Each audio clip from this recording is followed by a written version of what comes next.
Okay, so hey guys, and welcome back to another Axel 72 video, and in today's video I'm going to be giving my prediction for the Canelo Alvarez versus William Scull fight. And so if you are new around here and you haven't yet subscribed, please do so, like the video if you do indeed like the video, and let's get straight into this. So this is another Canelo main event on Cinco de Mayo weekend. Yet again he's back out on Cinco de Mayo weekend. Is that anything new? No, he's always fighting on Cinco de Mayo weekend, and I suppose this time it's just with the added, first of all, great undercard, which is on this, which I'll be giving multiple predictions throughout the undercard. But as well as this, there was the event in Times Square the Friday night, and then also a new fighting in America as well on the Sunday. So, like I say, it's an amazing whole weekend of excellent fights. And like I said in my prediction for the Garcia versus Romero fight, I feel like this is the Ring magazine kind of just showcasing and showing off the fact that they can get this many fights on one weekend. And just why not put these names on, all some of the best names in the sport, just put them on for a weekend of amazing boxing. And perhaps if each of these fights were maybe not on same weekend, they might not bring quite as much of attention if they were all on separate cards, including Teofimo Barboza, Haney, Ramirez, as well as Romero Garcia, as well as William Scull Canelo, and then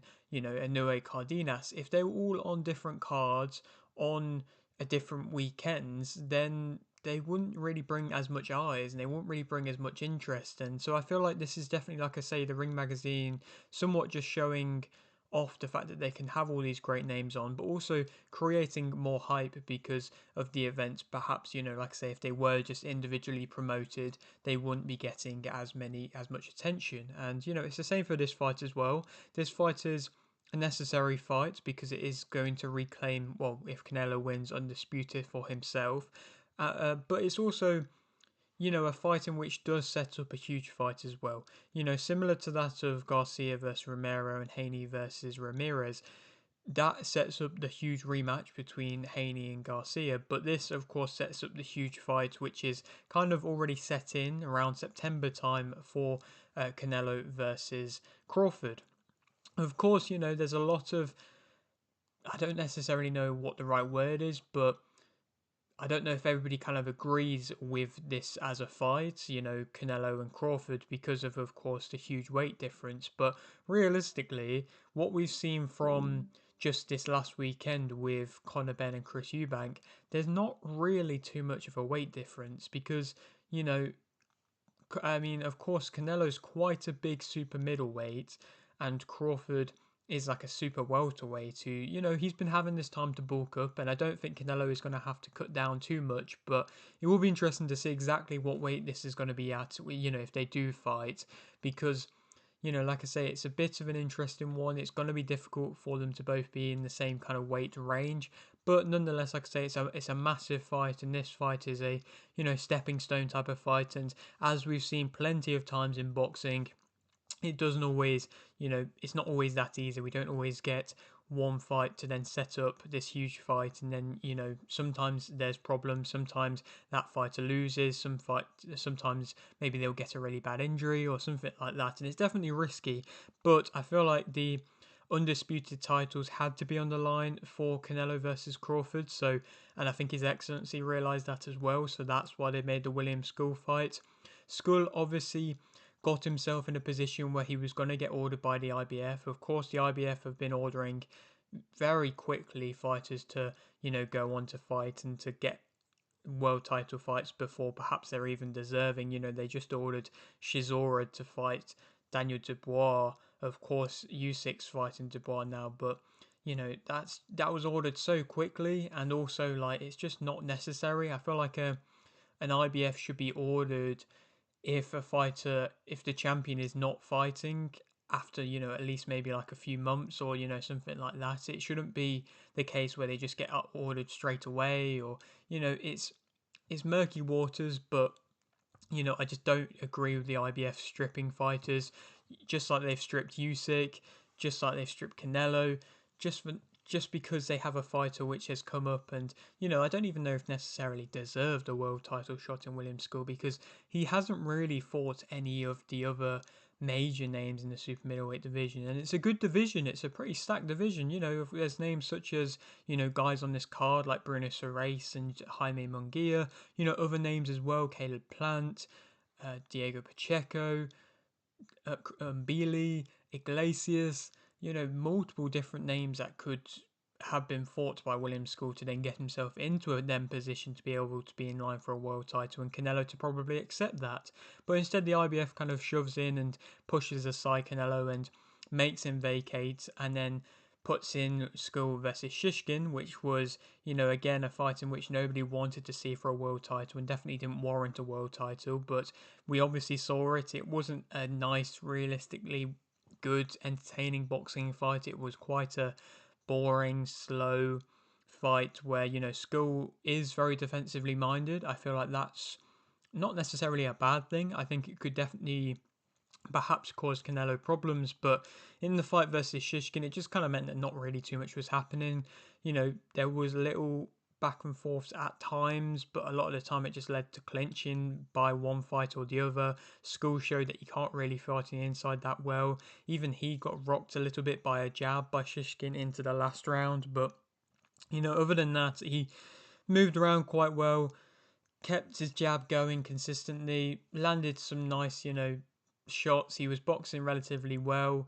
It wasn't anything too crazy. He kept his shape quite well. Maybe maybe Canelo's preparing for somebody like a Crawford with somebody like William Scull, because Scull can offer something a bit different, like I say, being that bit more of a defensive minded fighter who is defensively smart, which somebody like a Crawford is. Maybe that's something which is, Canelo's also trying to prepare for with this fight.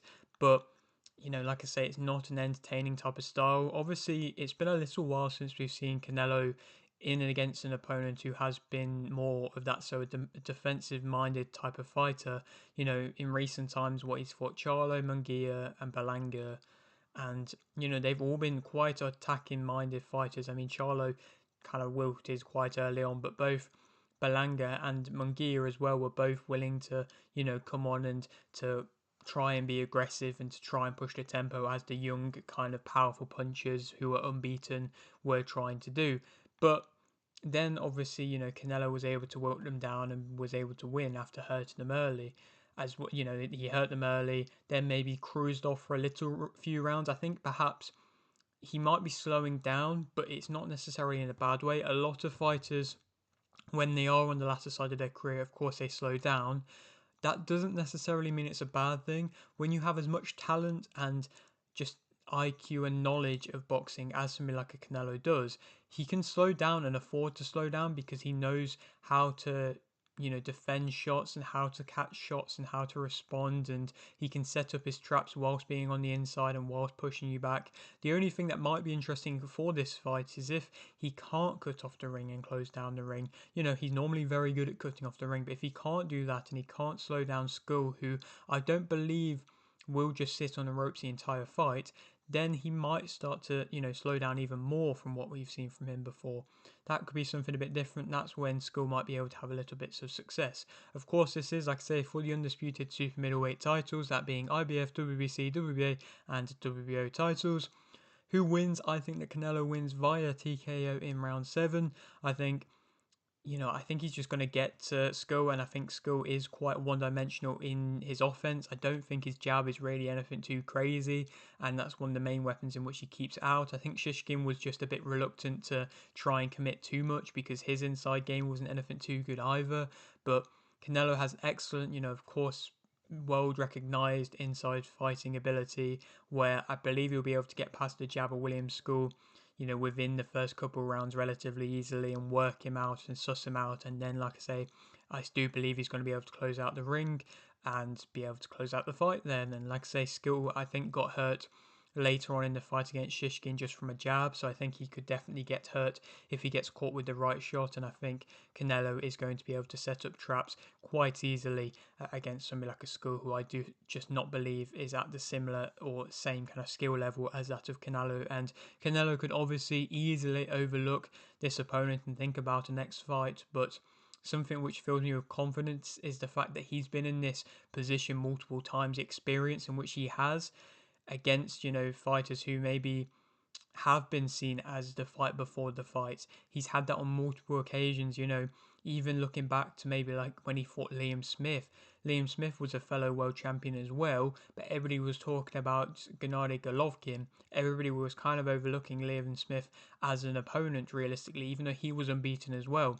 But Canelo, yes, maybe gave away a couple of rounds, but for the most part dominated and destroyed him to the body when necessary and turned up the tempo as soon as he needed to. And, a Canelo gear shift is kind of what he's known for as well. The fact that he can just, maybe cruise for a couple rounds, but then just switch it on as soon as he wants to, and then just cut out and kind of end the performance just like that. Similar to what he did, against, like I say, Liam Smith, Billy Joe Saunders, and, fellow fighters like that. And I think he's going to be able to do the same here against William Scull. Then who he goes on to fight next, like I say, Crawford most likely will be the option around September, October time. It will be interesting to see if it will be on the same card as Ryan Garcia versus Devin Haney, of course, if they both win this weekend. So we'll have to wait and see. Maybe that could be a huge mega card. We'll have to wait and see. Or perhaps, but if something happens with Crawford getting injured or something like that, maybe an Umbili fight could happen. He's kind of the next in line, I think. But of course, we will have to wait and see, and most likely it will be Crawford next. Moving on to the other fighters on this card, we're going to be speaking about Badou Jack versus Noel Mikaelian next for the WBC World Cruiserweight title.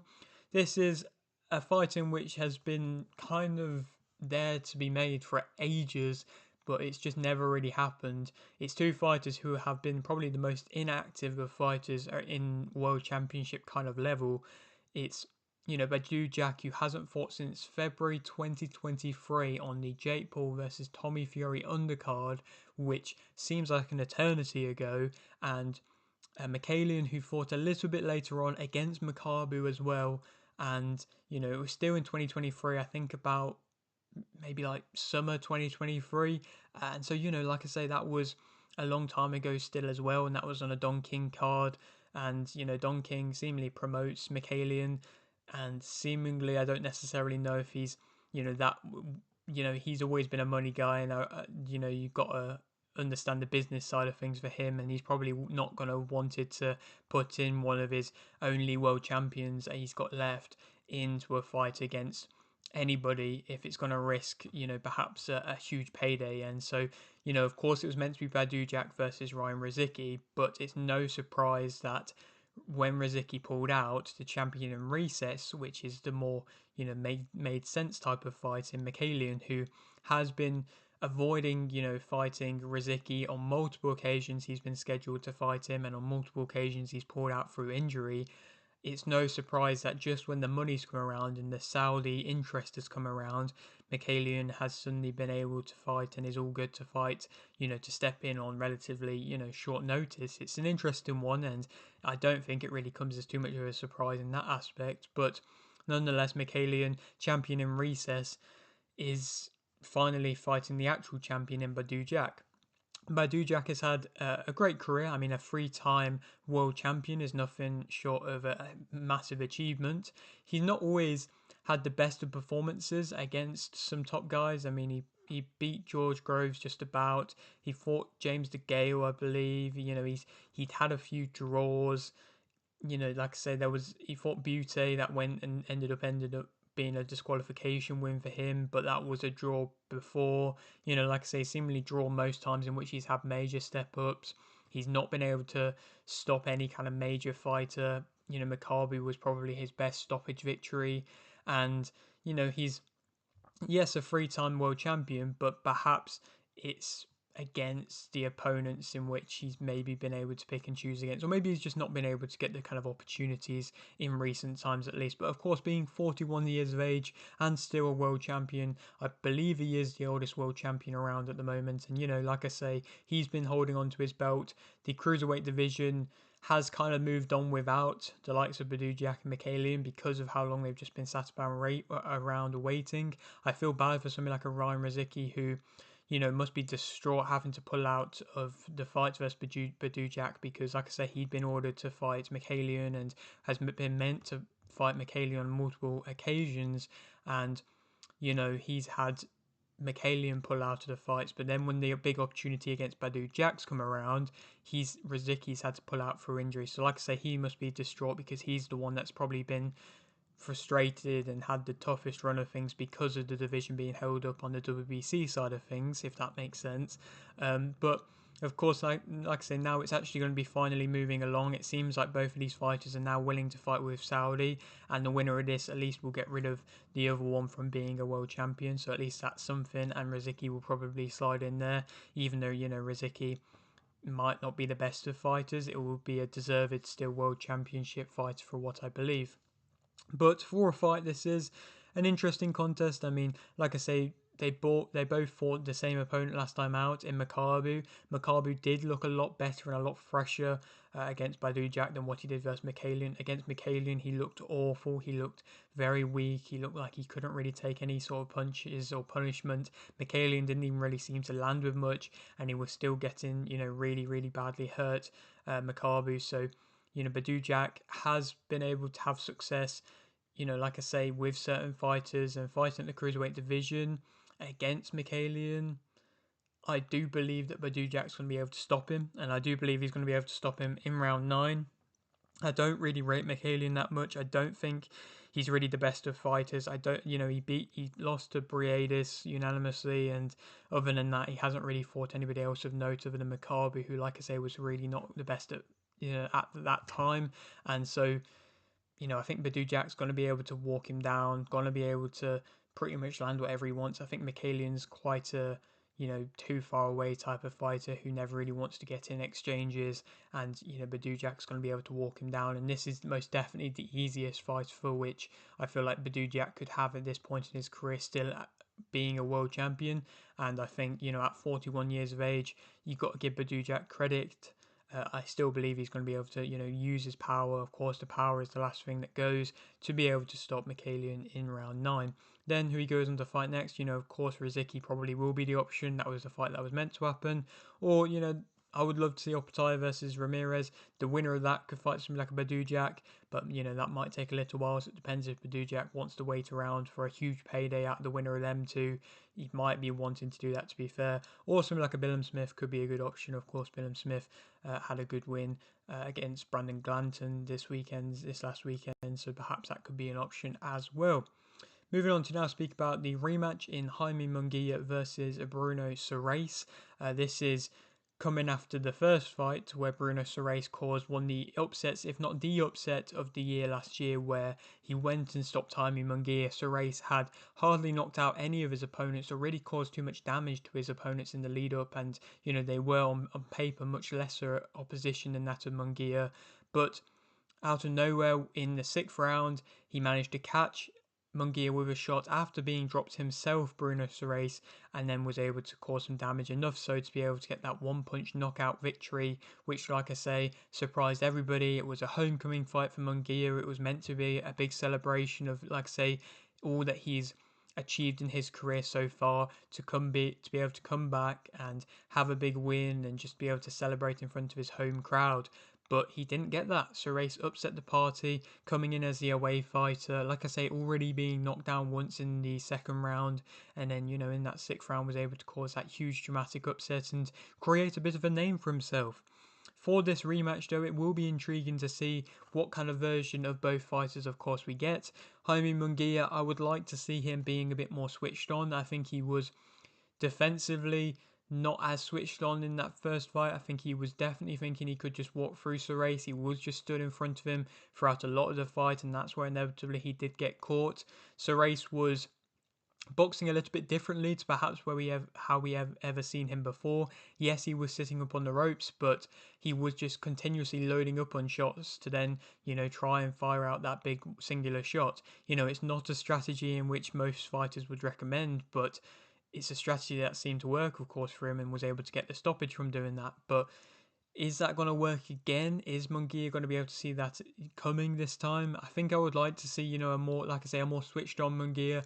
Munguia can be good defensively. He showed that versus Canelo where, yes, he did get hurt and yes, he did get dropped as well, but he was, up on his feet throughout a lot of the fight and he was able to showcase some good boxing. And I think every fight up until the Bruno Surace fight, out of his last 4 or 5, he had improved and he was, really looking better and better defensively with each fight until that one he just kind of seemingly took a bit of a backward step. And like I say, it probably was just because he genuinely was overlooking Surace. Of course, he won't be for this fight, he won't be able to, he can't afford to in this rematch.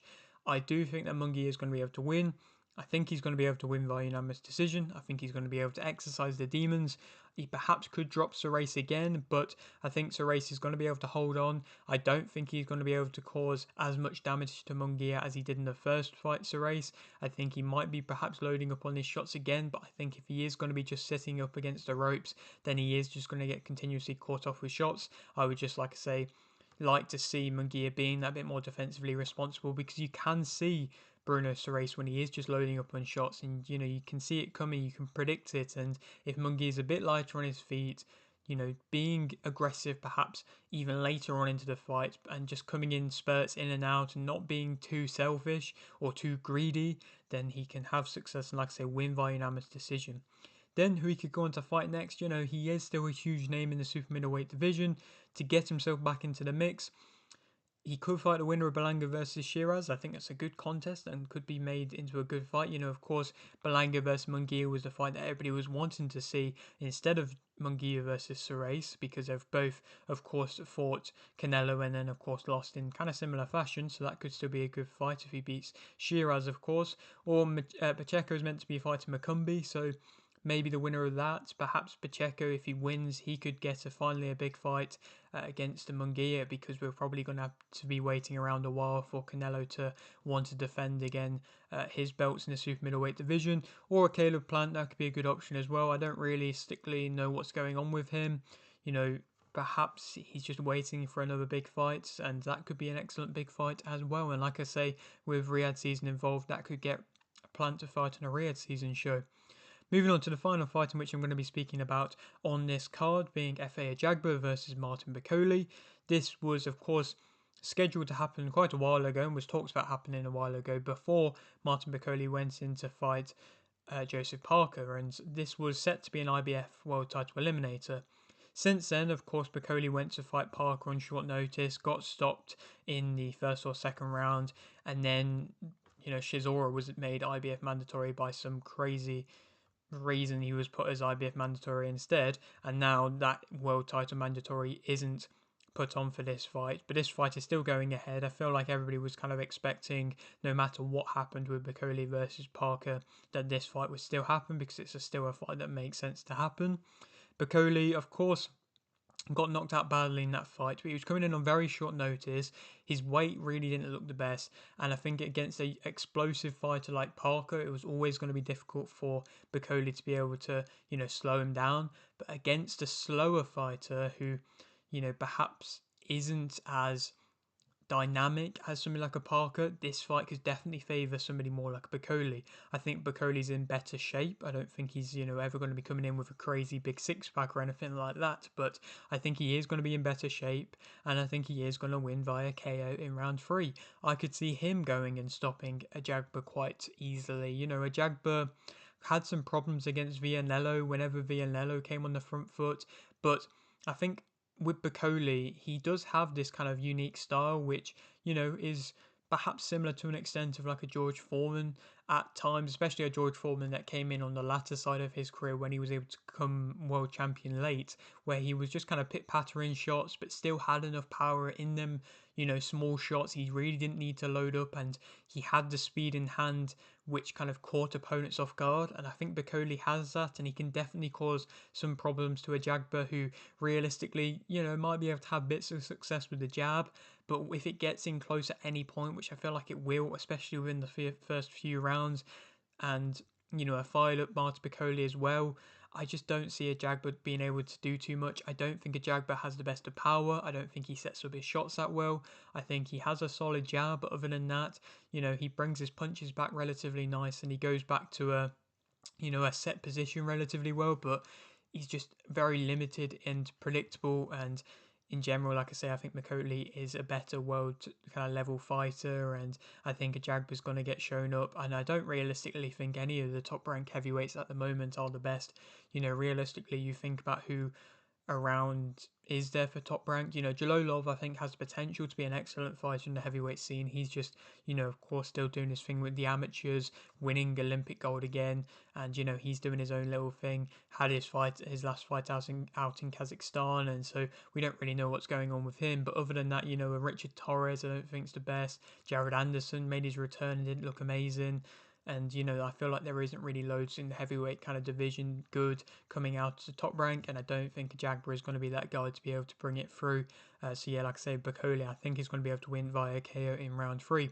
Like I say, that probably won't lead on to our world title next. So perhaps some like a Caballero fight could be made. That could be a good fight. I wouldn't be surprised if Parker waits around for the winner of Usyk versus Dubois to then go on to try and fight for a world title and use his WBO interim status to be able to, go on and fight for that belt. So that could leave Caballero without an opponent. So Bakole versus Caballero could be a good fight. Or Chisora, like I say, he's to get himself the IBF mandatory position. Bakole could fight Chisora in, maybe Africa. That could be a big fight. Or the winner of Hrgovic versus Sanchez. I heard that could be possibly ordered as some sort of a mandatory for one of the heavyweight belts as well. Another strange fight to be ordered because, of course, Sanchez lost to Caballero and Hrgovic has just beaten Joe Joyce, which wasn't a great fight either. So, it seems like anybody who Joe Joyce loses to goes on to fight next in line for a world title. It's a bit weird, but maybe if Hrgovic and Sanchez do fight each other, Bakole could come in and slide and get the winner of that. It just wouldn't surprise me if something like that happens. I feel like there's quite a few guys waiting for a heavyweight world title shot. It's just realistically who deserves one the most, and who can Bakole convince to fight him before this world title shot. We will have to wait and see. But yeah, that is it for today's video. Hope you did enjoy. Like the video if you didn't. Like the video, subscribe if you're new, and thanks for watching.